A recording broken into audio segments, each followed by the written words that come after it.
Livro 2, Conversando com Deus. Capítulo 17, página 240. Continuação da narrativa. O autor fala: Eu percebo o seu desafio. Percebo. Por favor, fale-me mais sobre a vida neste planeta em uma escala maior. Diga-me como as nações podem se dar bem umas com as outras para não haver mais guerras. Deus. Sempre haverá diferenças entre as nações, porque as diferenças são apenas sinais, e sinais sadios, de individualidade. Contudo, a resolução violenta das diferenças é um extraordinário sinal de imaturidade. Não há motivo no mundo pelo qual a resolução violenta não possa ser evitada, se as nações assim o desejarem. Poder-se-ia pensar que o enorme número de mortes e vidas destruídas seria o suficiente para produzir esse desejo, mas entre as culturas primitivas como a sua, não é isso que ocorre. Enquanto vocês acharem que podem vencer uma disputa, a terão. Enquanto acharem que podem vencer uma guerra, lutarão. O autor. Qual é a resposta para tudo isso? Deus. Eu não tenho uma resposta. Só tenho... O autor. Eu sei. Uma observação. Deus. Sim, eu observo agora o que observei antes. Uma resposta a curto prazo seria estabelecer o que alguns têm chamado de governo mundial. Com um tribunal mundial para resolver disputas, cujos vereditos não poderiam ser ignorados, como ocorre com o atual tribunal mundial. E uma força pacificadora mundial para garantir que nenhuma nação, não importa o quanto fosse poderosa ou influente, pudesse novamente atacar outra. Mas entenda que ainda seria possível haver violência na Terra. A força pacificadora poderia ter de usar a violência para fazer alguém parar de usá-la. Como eu observei no livro 1. A incapacidade de fazer um déspota parar dá poderes a esse déspota. Às vezes, você tem de fazer o que não quer para garantir que não terá de continuar a fazê-lo. Essa aparente contradição é parte da dicotomia divina, que afirma que às vezes o único modo de ser uma coisa, nesse caso, pacífico, pode ser a princípio não sê-lo. Em outras palavras, frequentemente, o único modo de conhecer-se como quem você é experimentar-se como quem você não é. É uma verdade observável que o poder em seu mundo não pode mais estar nas mãos de uma nação individual, mas nas do grupo total de nações que existem nesse planeta. Somente assim o mundo poderá finalmente ter paz, na certeza de que não será mais possível nenhum déspota, não importa o quanto seja grande ou poderosa a sua nação individual, invadir os territórios de outra nação ou pôr em risco a sua liberdade. As nações menores não precisarão mais depender da boa vontade das nações maiores, frequentemente tendo de desfazer-se de seus próprios recursos e oferecer suas melhores terras para bases militares estrangeiras para merecê-la. Sob esse novo sistema, a segurança das nações menores será garantida não por aqueles que bajulam, mas por aqueles que as apoiam.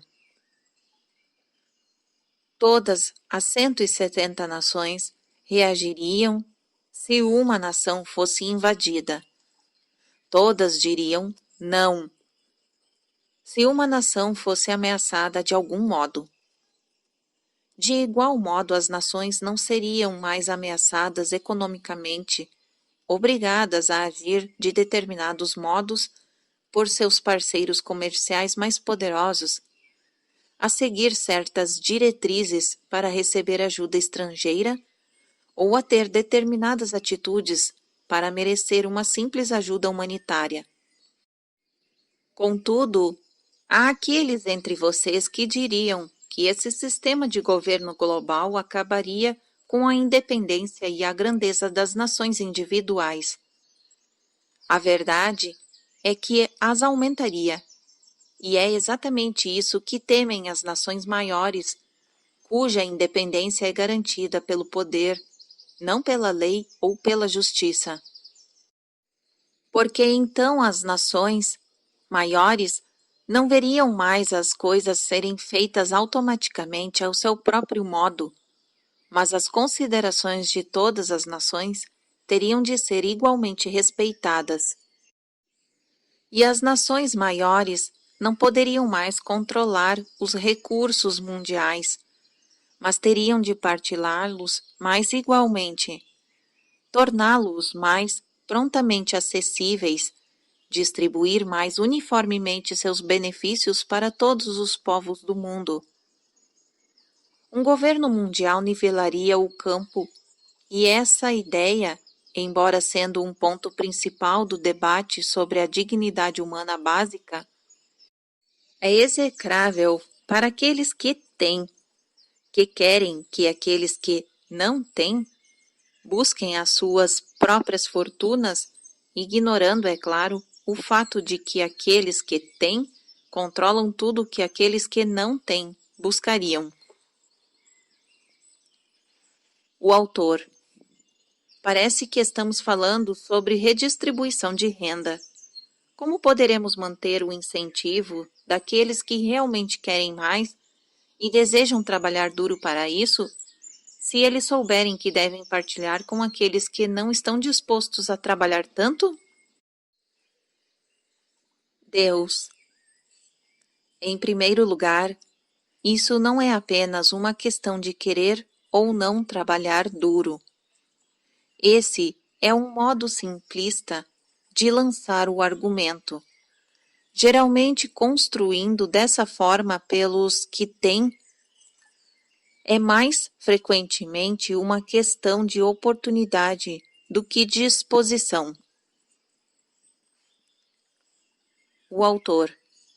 Então, a verdadeira e primeira tarefa na reestruturação da ordem social é garantir que todas as pessoas e nações tenham oportunidades iguais. Isso não poderá acontecer enquanto aqueles que atualmente detêm e controlam as riquezas e recursos mundiais mantiverem firme esse controle. Deus. Eu mencionei o México, e sem querer fazer uma crítica da nação, acho que esse país é um ótimo exemplo disto. Um pequeno número de famílias ricas e poderosas controla a riqueza e os recursos de toda a nação. E isso ocorre há 40 anos. As eleições são uma farsa, porque as mesmas famílias estão à frente do mesmo partido político há décadas, não havendo praticamente nenhuma oposição séria. Qual é o resultado disso? Os ricos ficam cada vez mais ricos e os pobres cada vez mais pobres. Se os salários pulam de 1,75 para 3,15 por hora, os ricos salientam o quanto fizeram pelos pobres e forneceram empregos e oportunidades de ascensão econômica. Contudo, os únicos que realmente ascendem são os ricos, as indústrias e empresários que vendem os seus produtos nos mercados nacional e internacional com grande lucro, devido ao baixo custo de mão de obra. Os ricos da América sabem que isso é verdade. Esse é o motivo pelo qual muitos dos americanos ricos e poderosos estão construindo fábricas no México e em outros países estrangeiros, em que os baixíssimos salários são considerados uma grande oportunidade pelos camponeses. Enquanto isso, essas pessoas trabalham em condições insalubres e totalmente inseguras. Mas o governo local, controlado pelos mesmos poucos que lucram com esses empreendimentos, impõe poucas regras. Os padrões de saúde, segurança e proteção ambiental praticamente inexistem nos locais de trabalho. As pessoas não estão sendo protegidas e tampouco o está a terra, na qual tem de viver em suas choupanas, às margens dos rios, nos quais lavam suas roupas e às vezes defecam, porque frequentemente as canalizações de esgoto também não são um de seus privilégios. O que é criado por esse profundo desrespeito pelas massas é uma população que não pode comprar os produtos que fabrica. Mas os ricos proprietários das fábricas não se importam com isso. Eles podem exportar os seus produtos para outras nações onde há pessoas que podem comprá-los. Contudo, eu acredito que mais cedo ou mais tarde o feitiço se voltará contra o feiticeiro, com consequências devastadoras. Não apenas o México, mas em todos os lugares onde os seres humanos forem explorados. As revoluções e guerras civis serão inevitáveis, como o serão as guerras entre as nações, enquanto aqueles que têm continuarem a tentar explorar aqueles que não têm, com o pretexto de dar-lhes oportunidades. O controle das riquezas e dos recursos tornou-se tão institucionalizado que hoje parece aceitável até mesmo para algumas pessoas justas que veem simplesmente como uma economia de mercado aberto. Contudo, apenas o poder detido pelas pessoas e nações ricas do mundo toma possível essa ilusão de justiça. A verdade é que isso não é justo para a maior parte das pessoas e nações do mundo, que são impedidas de ao menos tentar conseguir o que os poderosos conseguiram. O sistema de governo descrito aqui alteraria drasticamente a balança do poder, equilibrando os recursos de ricos e pobres, forçando os próprios recursos a ser justamente distribuídos. O autor. É isso que os poderosos temem. Deus. Sim, por esse motivo, a solução a curto prazo pode ser uma nova estrutura social, um novo governo mundial. Houve alguns líderes entre vocês que tiveram discernimento e coragem suficientes para propor o início dessa nova ordem mundial. George Bush, que a história dirá, que foi um homem de mais sabedoria, visão, compaixão e coragem do que a sociedade contemporânea desejou ou pôde reconhecer. Foi um desses líderes. Outro foi o presidente russo Mikhail Gorbachev, o primeiro chefe de Estado comunista a ganhar o Prêmio Nobel da Paz e um homem que propôs enormes mudanças políticas, praticamente terminando o que vocês têm chamado de Guerra Fria. E outro ainda foi o presidente Carter, que fez o senhor Begin e o senhor Sadat chegarem a acordos com os quais ninguém jamais sonhara, e que muito depois de seu mandato evitou repetidamente que o mundo enfrentasse um violento confronto com a afirmação de uma simples verdade. Nenhum ponto de vista tem menos valor do que outro. Nenhum ser humano tem menos dignidade do que outro. É interessante notar que esses corajosos líderes, que evitaram que o mundo entrasse em guerra e apoiaram e propuseram grandes mudanças na estrutura política vigente, tiveram apenas um mandato, tendo os seus cargos tirados pelas mesmas pessoas cujas vidas tentaram melhorar. Extremamente populares no mundo, foram profundamente rejeitados em seus países. Diz-se que um homem é desonrado em seu próprio lar. No caso desses homens, isso ocorreu porque sua visão estava muito além de seu tempo e povo, que tinha uma visão estreita e só imaginava perdas resultantes dessa visão mais ampla. Todos os outros líderes que ousaram exigir o fim da opressão dos poderosos também foram desencorajados e desonrados.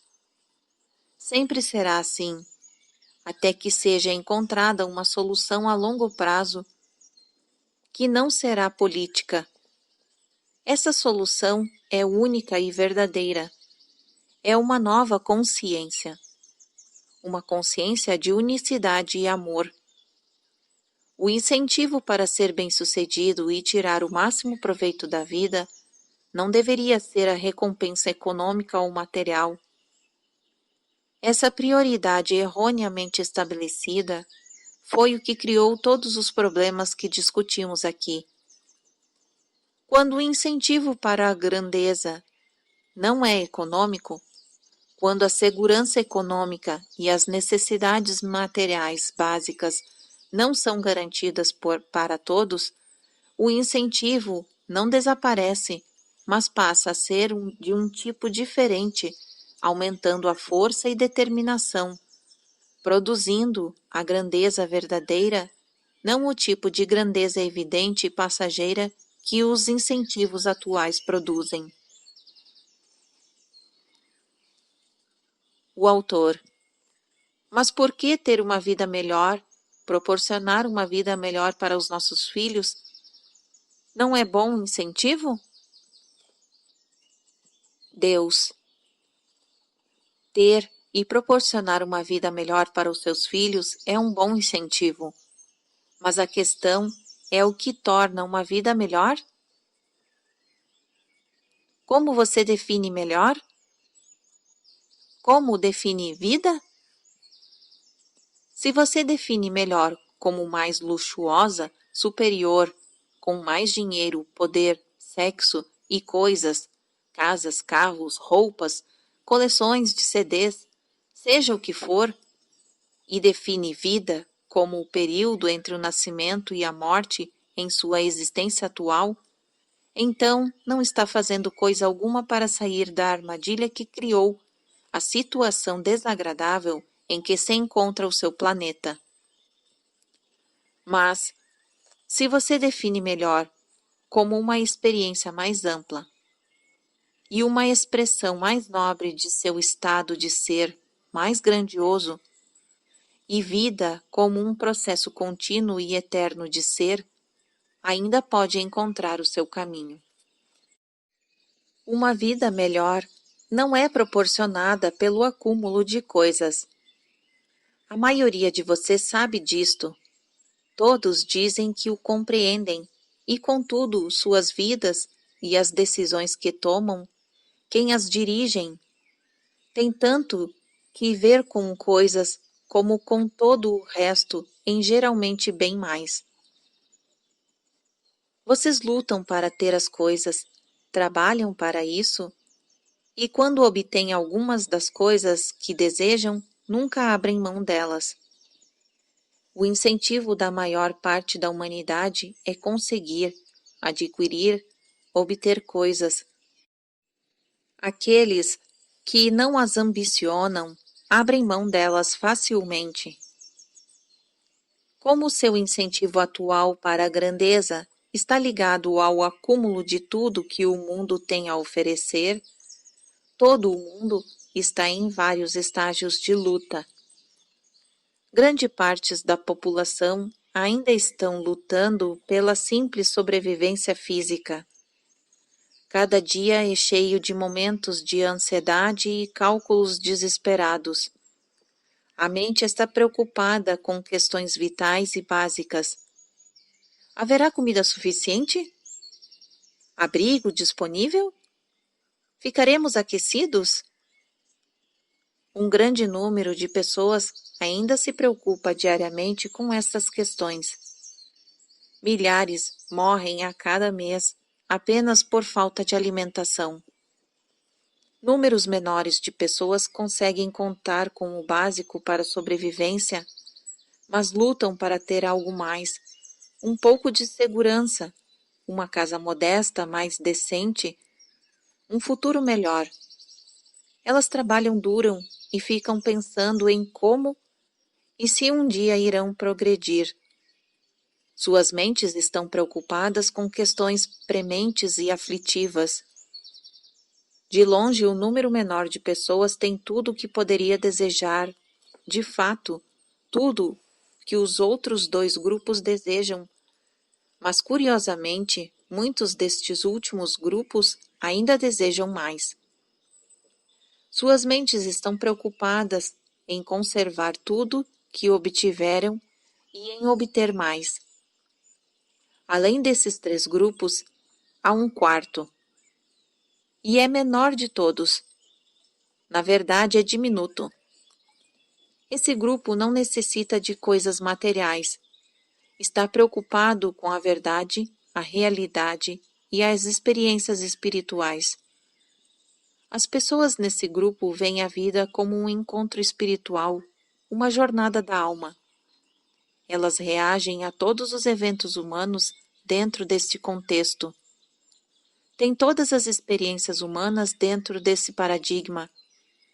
Sua luta está ligada à procura de Deus, à realização do eu, à expressão da verdade. À medida que elas vão evoluindo, isso deixa de ser uma luta e se transforma em um processo. É um processo de definição do eu, não de uma descoberta pessoal, de crescimento, não de aprendizagem, de ser, não de fazer. O motivo para buscar, se esforçar e ser bem-sucedido torna-se bem diferente. O motivo para fazer tudo é mudado, e com ele aquele que faz é igualmente mudado. O motivo se torna o processo, e quem faz se torna aquele que é. Enquanto antes o motivo para se esforçar, trabalhar duro, a vida inteira, era obter coisas mundanas, agora é experimentar coisas celestiais. Enquanto antes as preocupações eram em grandes partes com os assuntos do corpo, agora são em grande parte com os da alma. Tudo mudou. O objetivo da vida e a própria vida mudaram. O incentivo para a grandeza mudou e com isso acabou a necessidade de cobiçar, adquirir, proteger e acumular bens mundanos. A grandeza não será mais avaliada pelo quanto alguém acumulou. Os recursos mundiais serão corretamente vistos como pertencentes a todos os povos do mundo. Em um mundo abençoado com abundância suficiente para satisfazer as necessidades básicas de todos, as necessidades básicas de todos serão satisfeitas. Todos desejarão que seja assim.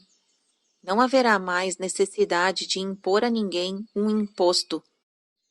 Todos enviarão voluntariamente 10% de suas colheitas e riquezas para programas que apoiam os menos afortunados.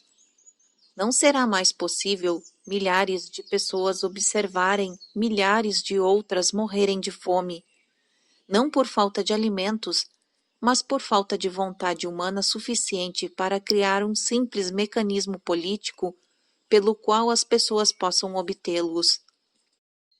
Essas obscenidades morais, agora comuns em sua sociedade primitiva, a deixarão de existir no dia em que vocês mudarem seu incentivo para a grandeza e a sua definição dela. Seu novo incentivo? Tornar-se o que eu os criei para ser, a personificação da própria divindade. Quando vocês se tornarem quem realmente são, Deus manifestado, nunca mais agirão de uma forma ímpia.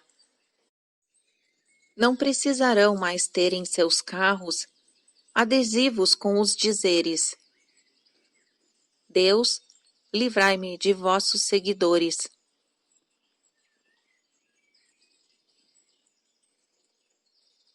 Fim do capítulo 17.